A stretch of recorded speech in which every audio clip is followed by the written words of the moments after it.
बिस्मिल्लाहिर्रहमानिर्रहीम। इब्तदा रब्बे करीम के इस्म अज़ीम से जो हालिक अर्ज़ समा है, मालिक शर्क़ व गर्ब। दुरूद व सलाम शान कायनात जाने कायनात नबी मुकर्रम हज़रत मोहम्मद मुस्तफ़ा सल्लल्लाहु अलैहि वसल्लम पर। आमिर उस्मान आदिल अपने यूट्यूब चैनल और ऑफिशियल फेसबुक पेज पर पाकिस्तान और दुनिया भर में बसने वाले सफ़ीरान वतन को सलाम अर्ज़ करता है।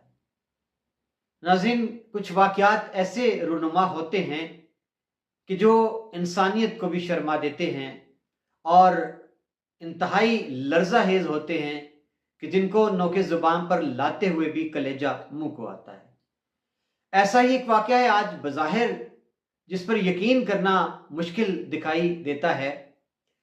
पंजाब का शहर है बहावलपुर।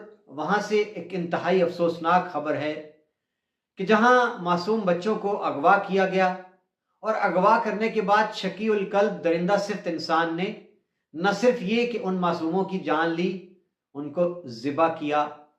उनका गोश्त नाज़रीन ज़ुबान साथ नहीं देती कि वो उनका गोश्त पकाकर खा गया और फिर इसी पर इक्तफा नहीं, वो उनके गोश्त को कहां कहां जाके बांटता रहा। ये दरिंदा कौन है, उसने ऐसा क्यों किया और अब वो पुलिस के पास उनकी हिरासत में है, उसने क्या बताया। जो इसकी कैद से, इसके शिकंजे से जिंदा बच निकलने वाला मासूम बच्चा है, उसने क्या बताया। आइए मैं आपके सामने इस दरिंदगी की तफसील रखता हूं।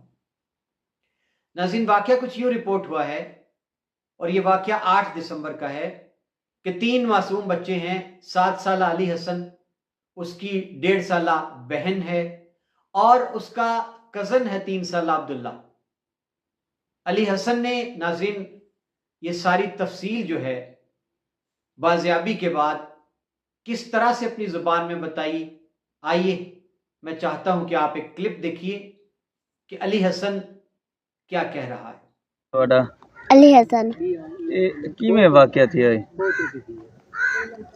कोई तो दुकान तो सा कुछ आती गया है वाली डे मकतब स्कूल को लई मुड़िया है वेने वेने नाले दे चढ़ गया है वालू डो गया है वाली दे किथा खंबा पिया नहीं उठाई उठाई वाला घन के खड़ा के वाला थे माया के माया अंदरोनी वेना अपने बहन को चाह के वाला खड़ा रह गया में वाला था को किते सी आखे से वाला साइड थे खड़े आए वालों को अब्दुल्ला को अंदर चागे वालों को पता नहीं कहती आप चाहती होता है पता नहीं क्या कहते सी वाले मकसद ऐसी वाला कैसी रे को इन ए हाल थी आपे वाले गए पिया वालों थई के था हाथ से वालों थई वान के अच्छा वालों थई वान के वाले सोते से वाले फजर को उठा से उन्हें गिची घोट के ओको मार के उन्हें गोश्त बढ़ा के जालाल दी दरबार दे वंडा भी आया आधा आप चाहती आया पकवा के खादा सी। ये केड़ी दरबार ते सटा है? जालाल अच्छा, तो आपको किमें पता चले कि उथा वंडा है? तो आपको नाल कीती गई? जी हाँ। अच्छा, ते तुसा किमें वाल वापस आए वे? वापस वाली नाय दे घर गया है वाली दे अब एक केरा जुआन आया नहीं ही को मैं आखे वाले ए अबू को साड़ गए वाले। अच्छा, नाज़रीन, आपने देखा और सुना, वो अपनी सराइकी अंदाज में अपने साथ पेश आने वाली इस वारदात की तफसील जो है वो बता रहा है। नाज़रीन, तफसील कुछ यूं है कि 8 दिसंबर को ये तीनों बच्चे बकौल अली हसन के कि इनको बिठाया, अपने साथ सवार किया मोटरसाइकिल पर। बिलाल नाम का, ये आप तस्वीर देखें अपनी मोबाइल स्क्रीन पर, ये बिलाल जो शख्स है इसने, और अली हसन के बकौल की ये इनका कोई अजीज जानने वाला रिश्तेदार है। बच्चे उसके साथ चले गए, उसने उनको बिठाया, बहकाया, वरगलाया, अगवा करके ले गया। इसके बाद अली हसन कहता है कि उसने बारी बारी एक एक दिन पहले मेरी बहन को उसने ज़िबा किया, छुरी से गोश्त काटा, पकाया, खाया, और फिर उसने अब्दुल्ला के साथ भी ऐसा ही किया। और फिर इस गोश्त को वो किसी दरबार पर जाकर बाकायदा दूसरे लोगों में बांटता भी रहा है। ये कहना है अली हसन का और उसके वालिद का, जो उन्होंने पुलिस को बयान दिया। नाज़रीन, जब ये बच्चे लापता हुए तो इनके अगवा के लिए पुलिस ने रिपोर्ट दर्ज कराई गई पुलिस में लवाहिकीन की जानिब से। और उसके बाद जब अली हसन बाजियाब हुआ है तो उसने जो बयान दिया है उसकी रोशनी में पुलिस ने फिर कार्रवाई शुरू की और बताया गया है कि ये मुलजिम बिलाल जो है इसको किसी डेरे से पुलिस ने गिरफ्तार किया था, हिरासत में लिया था। और अब पुलिस का ये कहना है कि मुलजिम बिलाल अब होश में नहीं है, अस्पताल में है, क्योंकि वो मुसलसल गिरफ्तारी के वक्त से लेकर बेहोश है और जब तक वो होश में नहीं आता कोई तफसील पता नहीं चलती कि वो क्या कहता है कि क्या करार वाकई उसने ऐसा किया जैसा अली हसन ने बताया, और अगर उसने ऐसा ही किया तो उसने ऐसा क्यों किया, क्या दुश्मनी थी इन बच्चों के साथ, क्या माजरा है। और नाज़रीन, ये बिल्कुल सीधी सी बात है कि अब उसके होश में आने के बाद ही तयन होगा वारदात का और पस मंज़र का, वजह का, और डॉक्टर्स इस बात का तयन भी करेंगे कि ये मुलजिम बिलाल जो है इसकी जहनी हालत कैसी है, कहीं ये कोई जहनी तौर पर माजूर तो नहीं है। बज़ाहिर इसका हुलिया जो तस्वीर से नजर आता है वो कोई ऐसा ही है जैसे कोई पागल जुनूनी शख्स होता है और वो उसको कोई बिल्कुल अंदाजा नहीं होता कि वो क्या करने जा रहा है। अब नाज़रीन आते हैं इस वारदात के दूसरे पहलू की जानिब कि बहुत से झोल हैं कहानी में। मैंने बहुत कोशिश की कि मीडिया पे तफसील मिल सके कि ये माजरा असल में क्या है, कैसे रिपोर्ट हुआ, अली हसन कैसे बाजियाब हुआ, उसको किसने कहाँ से बाजियाब किया। इसके बाद ये सारा पोल खुलेगा कि असल में कहानी है क्या। क्योंकि नाज़रीन अमूमन ऐसा होता है, हम देखते हैं हमारे माशरे में कि लोग जो हैं वो ऐसे दीवाने, पागल, मजनू, वो ऐसे काम कर गुजरते हैं, बच्चों को उठाया, मार दिया, ईंट से मारा, ज़िबा कर दिया। ये सारे अमूमन वारदातें या इस नोयत के वाक़यात होते रहते। लेकिन ये वाक़या अपनी नोयत का एक इंतहाई दिल दहला देने वाला, लर्ज़ाहेज़ और बज़ाहिर नाकाबिले यकीन वाक़या है कि कैसे मुमकिन है कि एक शख्स जो है वो जीते जागते मासूम बच्चों को अगवा करे, अगवा करने के बाद वो उनको उनकी गर्दन पर छुरी चला दे, ज़िबा भी कर दे। और नाज़रीन इसी पर इक्तफा ना करे, वो कैसे कैसे एक जीते जागते बच्चों का गोश्त कोई कैसे पका सकता है, और पका भी ले तो उसके हल्क से कैसे निवाला उतर सकता है, और फिर वो गोश्त बांटता भी रहा।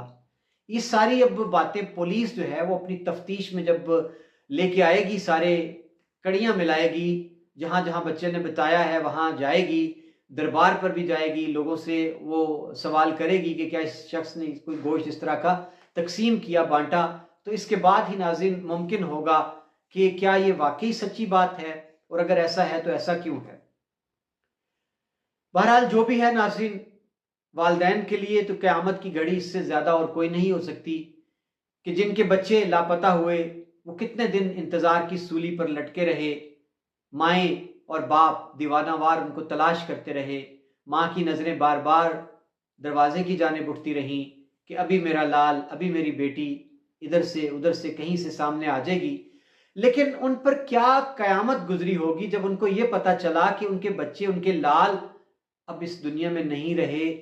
और इससे ज़्यादा किसी माँ के लिए या बाप के लिए क्या क़यामत हो सकती है जब उसको ये बताया जाए कि उसके बच्चे की गर्दन पर छुरी चलाई गई है, उसकी बोटियां की गई हैं, उसको पकाया गया है, उसको जीते जागते को पकाकर खाया गया है।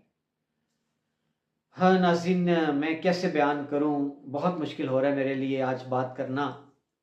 और वो माँ, अंदाज़ा कीजिए उस ममता का कि जो रात को अपने बच्चे को तकलीफ़ में देखती है तो सोती नहीं। कितनी बार उसकी आंख खुलती है, वो अपने बच्चे को के ऊपर चादर उड़ाती है, उसको करवट बदलती है। तो आज इन बच्चों की माएँ जो हैं, अब्दुल्ला हो या अली हसन की बहन की माँ, वो रातों को हड़बड़ा कर उठ नहीं बैठती होंगी, अपनी कोख, अपनी करवट, अपना पहलू खाली पाकर नाज़रीन उन पर क्या गुजरती होगी। और क्या उस घड़ी उनकी आंखों के सामने अपने बच्चे और जो कुछ उनके साथ रूनुमा हुआ है, ये सारी चीज़ें कैसे मुमकिन है कि ये माएँ जो हैं वो अब एक नॉर्मल ज़िंदगी गुजारें। बहरहाल नाज़रीन, एक बहुत बड़ा अलमिया है, बहुत ही बड़ा अलमिया है इंसानी। मैं चाहता हूँ अल्लाह करे कि पुलिस जल्द से जल्द इस सारी वारदात का जो है खोज लगाए और एक गैर जानिबदार तफ्तीश जो है करने के बाद सारा वाकया जो है इसको सामने ले आए पब्लिक के, ताकि मैं कहता हूँ खुदा करे कि ये झूठ हो, ऐसा ना हुआ हो। अब बच्चे की जो खोपड़ी एक बच्ची की और बाकी उसकी हड्डियां तो बरामद हो गई हैं। अब्दुल्ला की जो अगर उसको वाकई ज़िबा किया गया है तो उसकी डेड बॉडी या उसकी बाकी अज़ा जो हैं वो अभी तक पुलिस ने बाजियाब नहीं कराए। अल्लाह करे कि ये वाकया ऐसा ना हो। बहरहाल नाज़रीन, वालिदैन के लिए मैं सिर्फ इतना अर्ज़ करना चाहूँगा कि खुदारा फी ज़माना अपने बच्चों को कलेजे के साथ लगा के रखें।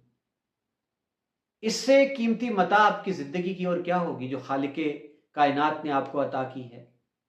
बच्चों को अकेला किसी दुकान पर ट्यूशन पढ़ने के लिए, सिपारा पढ़ने स्कूल में ना भेजें।